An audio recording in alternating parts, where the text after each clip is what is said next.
Great. Thank you, Tracy. We are so excited about this invaluable resource launching. It is something that we've been working on for quite a while. It's a tool that we've had for a while, but we've made it even more. I think we really focused on the user experience as we were developing this. So it not only does it fit in with the theme of this policy consortium about people driving the resources and the researches that they need, but it also shows very much how we can help support people in ways that are important to them by allowing them to search. And so thank you, Tracy. And welcome to this next session. I am so pleased to welcome our three panelists. We're going to have a conversation, and we also will encourage Q&A from the audience. And where did Mr. Eskridge go? I know he was, I see him on the list, and can you turn on your camera? Okay. Camera, okay. Yes, it is. Yes, there are always technical problems in these pieces. So I think, one of the things when I was listening to Alma McCormick and Suzanne Held, who have been longtime friends and partners themselves, and then longtime friends and partners of mine, and I was thinking about what they were talking about, how they developed their partnership, and how that exemplifies learning from communities, working with communities, and it just brought me back to so many things that Karim and I have been talking about since we first met quite a number of years ago. And the first thing we did together was a co-created workshop. And we continue that notion of co-creation. And I'm so pleased that we're able to talk about this project, which Karim has talked to me about a little bit, and talked about a little bit on 2 policy consortia ago. I told everybody we were going to ask people to come back. And to really dig deep into what the partnership was, what it meant, and how it really created a model for working together and working together about things that were important to the people for whom the project was the intervention was supposed to make an impact, not just answering elegant research questions. So please join me in welcoming Mr. Curtis Eskridge, who's the owner and barber of Cut It Out Kurt, who's one of the citizen scientists. And Curtis, I will start with you. Mr. Marcus Murray, who's the executive director of Project Brotherhood, which is a community-based organization who really led this work, and Dr. Karim Watson, who is now the Chief Engagement Officer at All of Us Research Project of the National Institutes of Health. And so, as Suzanne Held said, whenever they do projects together, Alma McCormick is in the driver's seat and Suzanne is in the passenger seat. So, Kurt, I'd actually like to give you the wheel and let you start driving this conversation. If you just introduce yourself and also tell us a little bit. We a lot of people use the word citizen scientist, but if you could tell us what that meant, what that means, and what it meant to you for this project. Okay, thanks for having me, first of all. But I am Curtis Eskridge, owner and operator of Cut It Out Kurt's in the South Shore area of Chicago. And I love working with people. My thing is that I know we have a lot of people that we can reach and a lot of people that need help. So it's very important that we get to the people as soon as possible. I love the message that we send out, whereas we have people learning to get to the doctors more often and quicker. Because if you can actually go to the doctor sooner we send that message out, not when something is hurt, not when your finger is about to fall off or you're bleeding profusely. It is very important that we get it in the mindset of different people that we can actually get you to the doctor to help you before something really goes wrong. And being part of Project Brotherhood for at least 20 years now, we have actually changed the narrative of way that people thinks. It's a mindset that we have to start with, because if it starts with the mind, the rest will follow. I enjoy working with my customers and just listening to what is wrong with them, even when you don't want to know what's wrong. They're going to tell you because they trust you. They really trust me when they get in my chair, and we develop a great relationship and going back and forth through what's going on in my life, what's going on in their life. And we are able to connect with them over years. It's a building relationship that we might start with just a haircut, but they trust us and we get to know each other, and we can get personal very easily from a whole different standpoint, something they might not talk about with their significant others, their girlfriends, their moms, their dad, their sister or brothers. They feel like they can come to me and tell me any and everything, and I'm really there to listen. And I enjoy it. And I don't want to get into just saving one person. I think we can save millions if we all to the source, and the sources. There's so many diseases that can be fixed and be solved if they know about it. If it's detected early, they can be fixed. Everything could be fixed. And I enjoy helping others. And me and Kareem, Dr. Kareem, even worked together during the pandemic. And we worked on separating, getting everything clean and just getting an understanding of how we can save more lives. So I was able to really connect with Dr. Kareem and get the right information that I could feed to my customers, and they appreciated it, and it worked. We didn't give them information that wasn't working, and we didn't get the right results.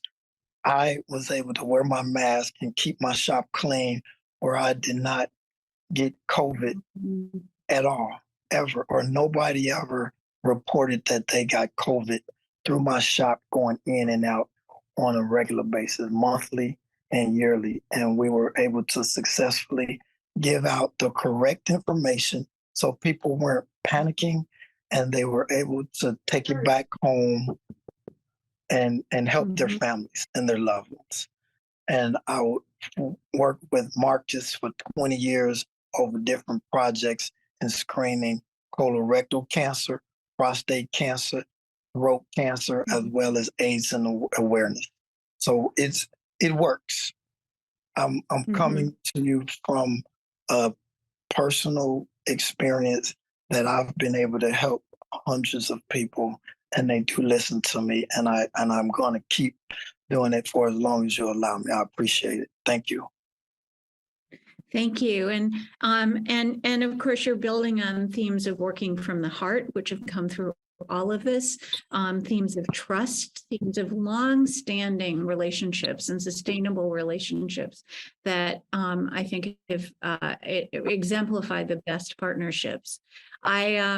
I wanted to turn it over to Marcus, and first of all, I would, if you would introduce yourself and tell us a little bit about Project Brotherhood. But my understanding from Kareem is that as you built your relationship with Kareem, it was very similar in some ways to the way that Alma and Suzanne built their relationship, in which they knew each other for quite a number of years before they started working together. No problem, no problem. And Kareem and Kurt, feel free to, chime in if I forget something. Good afternoon, everyone. Now on the side note, Kurt is my man. He knows I'm a diehard Bears fan. He's a diehard Packers fan. So for him to wear that shirt today, that was a little shot, but it's the relationship. So Project Brotherhood is a clinic that started in 1997 and focuses on Black men. We service Black men clinically and socially. Clinically, we have 5 medical providers that we will see men every Thursday. We averaged approximately 40 men scheduled for patients. And then we had another 60 to 70 men just coming in the building for a variety of services, from free haircuts to free food, manhood development, Qigong classes, whatever social needs that they needed. We would adapt what brothers needed.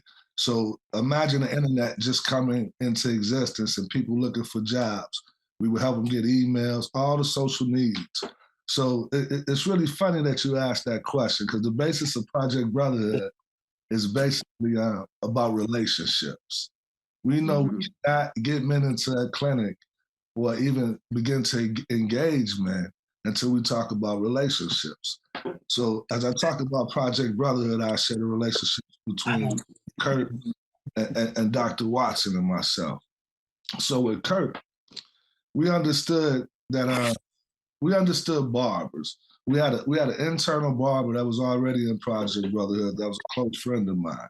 So some of the knowledge that we had around barbers, meaning the skill level that it takes to be a barber, some of the science level that it takes to understanding the ears, and people might not know this, but they have to go through some tough science questions. And then we knew the time, we knew the factors, we knew if we utilize them and take them away from clients, we knew these things. So we had a project that came up. It was a colorectal cancer project with the American Cancer Society. And we said, let's find some barbers, and we had one. One of Project Brotherhood staff members went to high school with Kurt. Chicago's small too. So him going to high school with Kurt, and Kurt shop was in South Shore, that's where I'm from. I definitely want to represent my neighborhood. And I knew about Kurt, and this is how it works in Chicago. I can ask questions. Once I knew what high school he went to, I could vet my friends that knew him, and the relationship started. So on this project, we had 16 hours. We would meet with them every Monday. Why on Mondays? Because barbers didn't work. But it's also their day off. Even though Sunday is their day off, Monday, things are open. If they have to pay bills, if they have to go places. So we're utilizing that time. The first thing we wanted to do was make sure we could compensate them adequately. Not as much as we wanted. Then we had to bring them in the process. I heard the young lady talking about it when I first got on, in the process of helping us write a grant. Why is that important? Because people assume that most academics follow models and they assume it works with everybody. What I do on the South Side with Black men might not even work on the West Side. So throughout that relationship, and it was a nice class, 16 hours, it was grown men, Black men in there playing with Play-Doh, building the colon and things like that. We developed that relationship. But the thing was, at Project Brotherhood, we knew the value of Kurt, but we didn't know how to express it to the academia world. Meaning, Kurt is not just a barbershop. Kurt is a community health hub in Project Brotherhood Eyes. So when he tells you that he can reach out to hundreds of people, yes, that's true. But in those hundreds of people, you have brothers like myself, you have brothers like Dr. Watson, you have other key stakeholders. So his message can get out there. Kurt creates a safe place for Black men to come to. First of all, we come in there looking scrubby, and he gets us out there looking clean. So that trust is important. If I'm gonna trust a man to make me look better, I feel comfortable. In a shop, that safe place, that's what researchers want. So everything comes out. Yes, people talk about all type of diseases and things. So that's a perfect spot. But then we realize we have to equip Kurt as like a small community health hub. We need to make sure, and sometimes funders don't understand this. We need to make sure Kurt has Wi-Fi. We need to make sure Kurt has 2 screens. So if he's watching TV and something like this comes on, he could turn on the internet, and his clients could see that. So we don't think of Kurt just as a barber. We think of him as a partner and a colleague in what we're trying to do. my ultimate goal, along with Dr. Watson, is making sure Kurt gets published. He's, in a peer-reviewed article, making sure that Kurt is a co-PI on some of the grants, the same way that Dr. Watson helped me and some of my colleagues. So then that comes into Dr. Watson. So that relationship that I built with Kurt is over 20 years. So how did I meet Dr. Watson, and how is it important?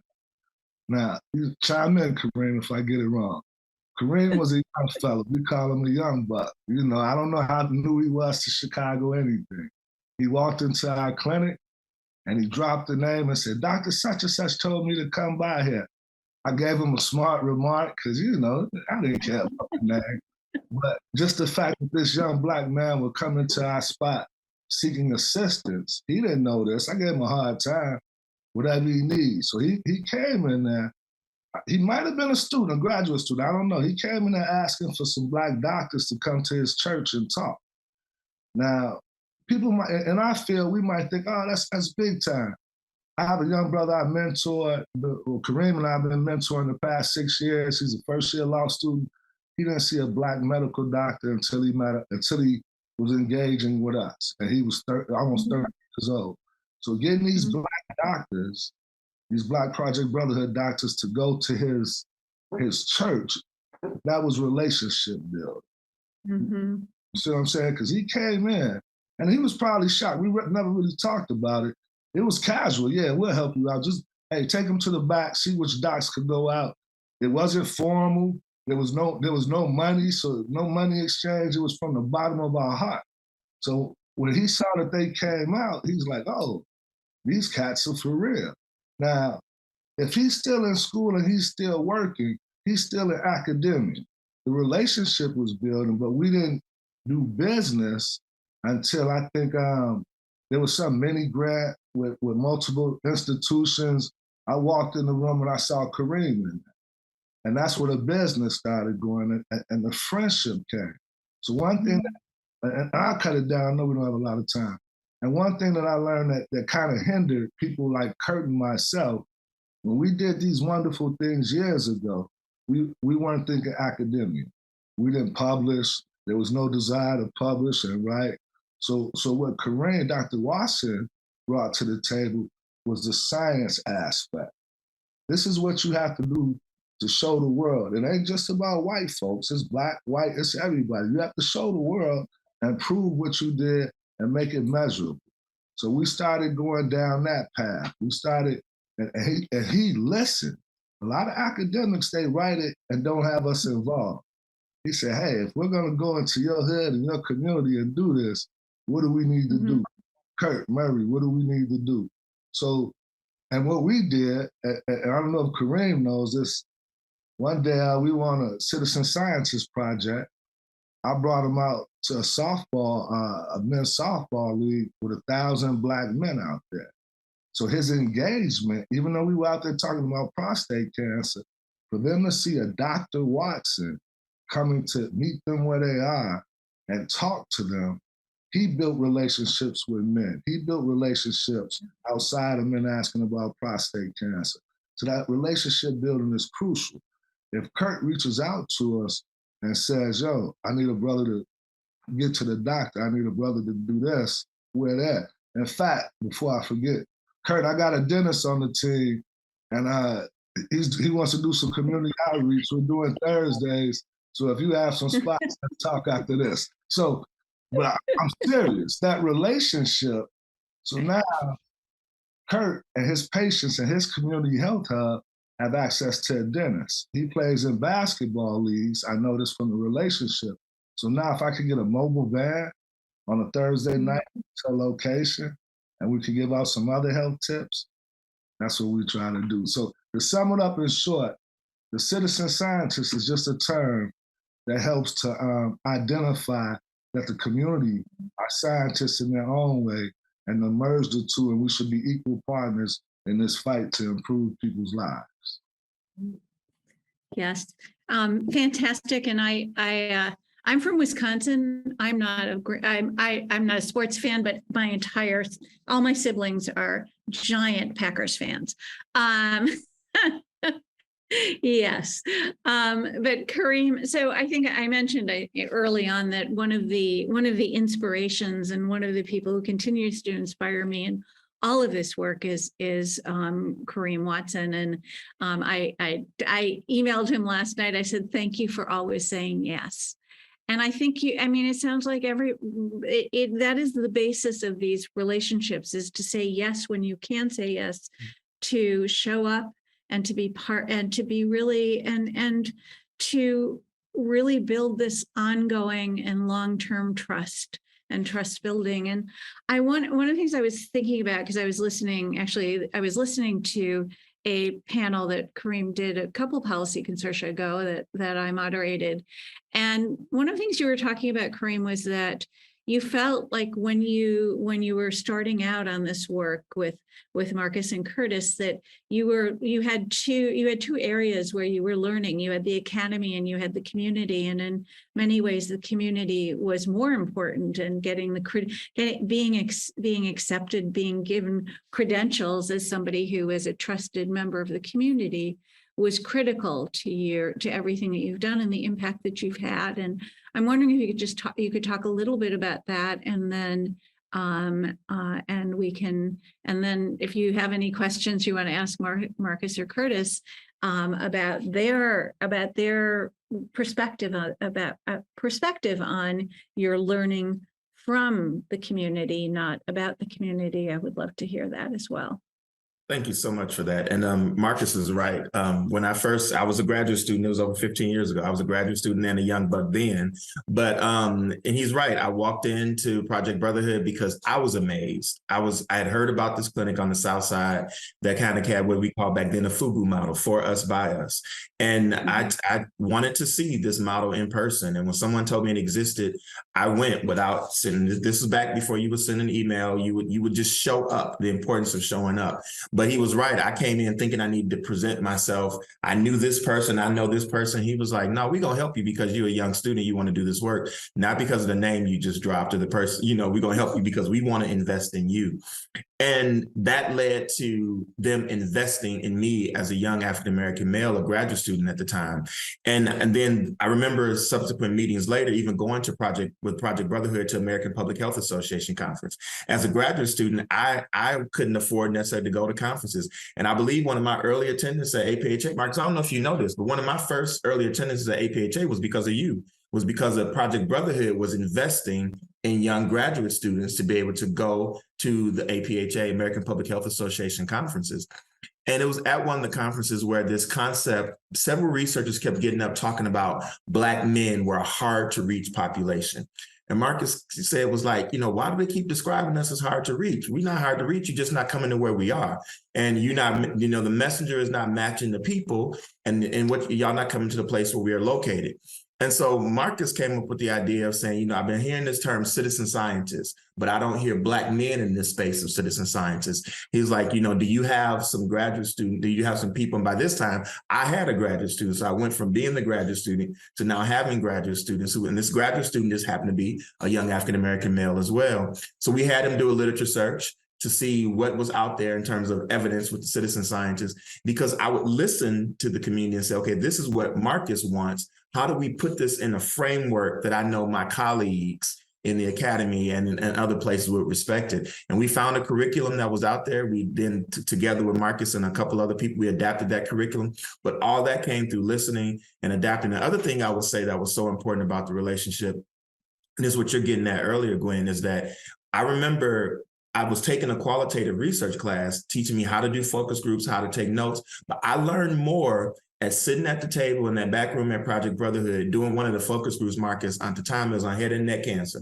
in African-American men. So it was like I had this classroom knowledge teaching me about qualitative research, ethnographic research, but then I had this real world lived experience where Marcus was like, telling me, Kareem, no, don't let this person talk first. Let this person talk first. Because if this person talk first, that'll open the door. So him teaching me the real logistics of what's going on. And that's nothing you can learn from a book. That's nothing you can learn from a class. That's something that has to be taught by where the knowledge sits. And the knowledge sat in the community. And I was blessed and fortunate enough to be able to get that knowledge from the community, but then to be able to translate it in a way that my academic peers and partners knew about it.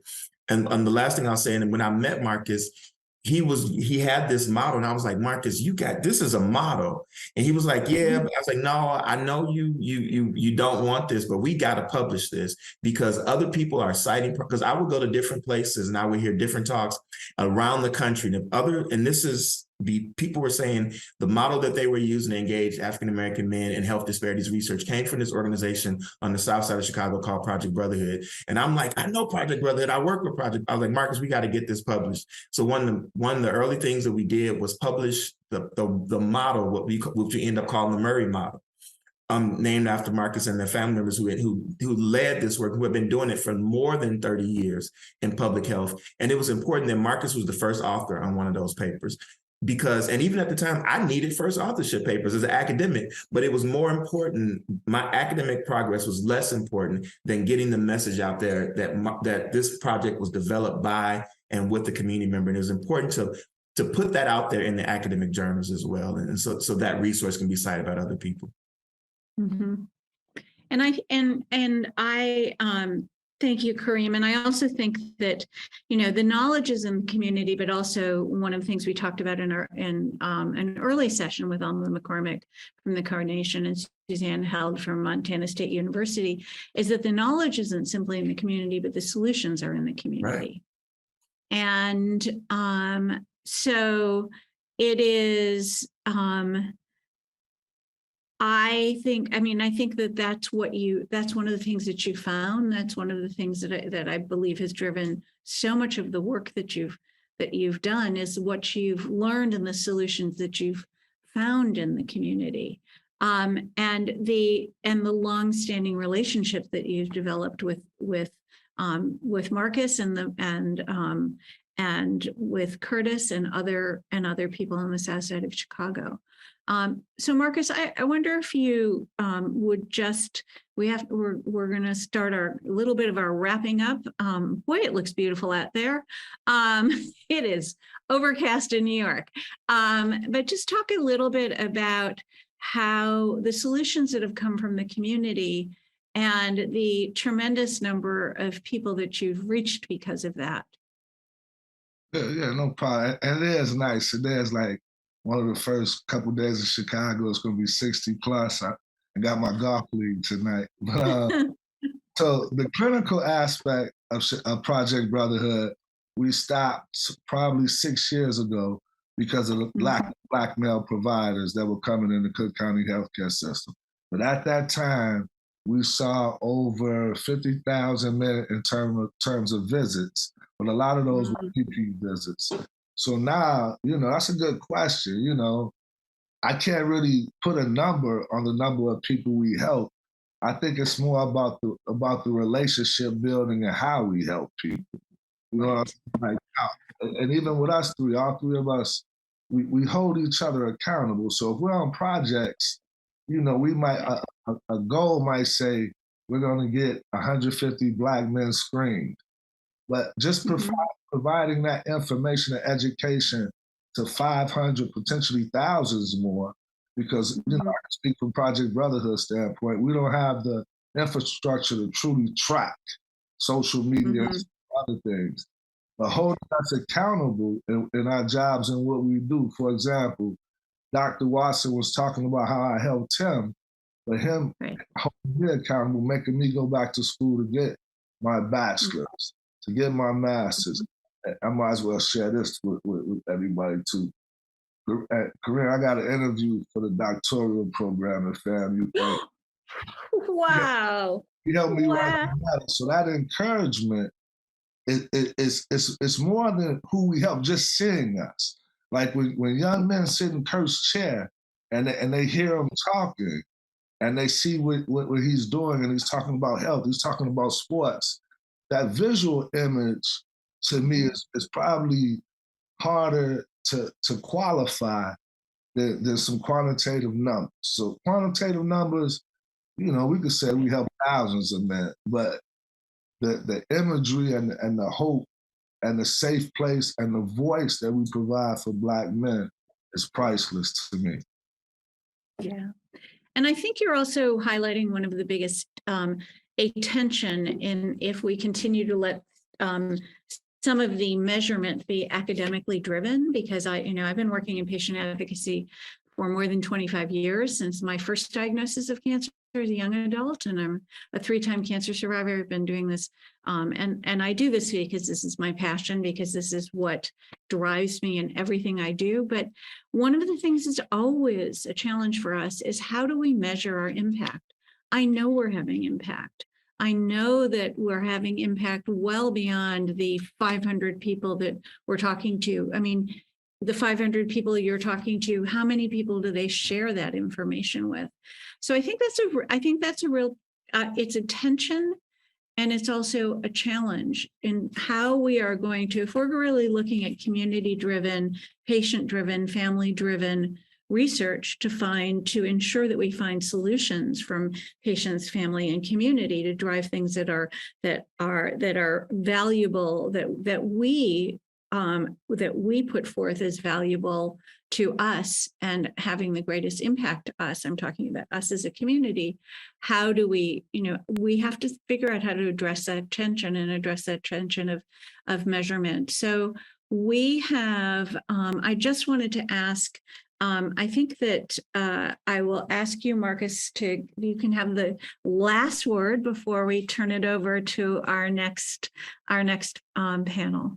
I appreciate that. Well, the last word is similar to what you were talking about. I think one of the ways to address it, and Dr. Watson knows this very well, even though we're friends, when it comes to business, I still challenge him. So we have to challenge people like Dr. Watson, who's in the federal government now and funders, to think about being more innovative in how they support communities and providing more resources. And the resources don't always have to be financial.